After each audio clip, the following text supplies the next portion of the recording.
Body ওয়েটের মাধ্যমে আমরা যে সমস্ত এক্সারসাইজ করি, বিশেষ করে পুশ আপ, পুল আপ এই জাতীয় এক্সারসাইজের সময় অনেক সময় কি হয়, আমাদের বডি ওয়েটটা দুটো হাতের ওপর সমানভাবে পড়ে না। এর ফলে শোল্ডার ইনজুরির সম্ভাবনা থেকে যায়। অথবা আমরা যারা বিগিনার্স, একদম নতুনভাবে শুরু করছি, তাদের ক্ষেত্রেও এই কাঁধে ব্যথা হওয়া এই ব্যাপারটা থেকে যায়। তো এই রকম যাদের হয় তাদের ক্ষেত্রে শোল্ডার মোবিলিটি অত্যন্ত জরুরি।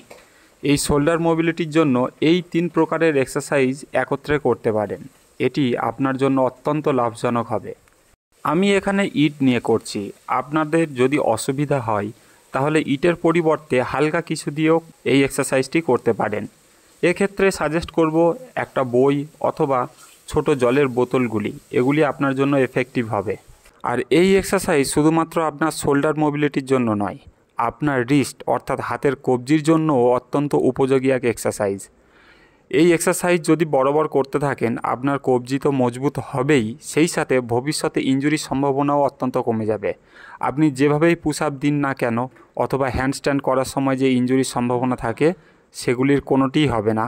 এখানে আমি ডেমো দেখানোর কারণে কতবার করে করছি সেটা কাউন্ট করছি না, কিন্তু আপনারা যখন পারফর্ম করবেন তখন বোথ হ্যান্ড কতবার করে করছেন সেটাকে ঠিকঠাক কাউন্ট করবেন।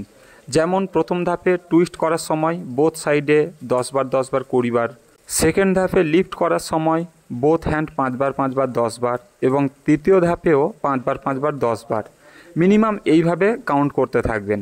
আর বলে রাখি, যদি ইট আপনার জন্য ভারী মনে হয় তাহলে আবারও বলছি হালকা কিছু দিয়ে এই এক্সারসাইজটি পারফর্ম করবেন।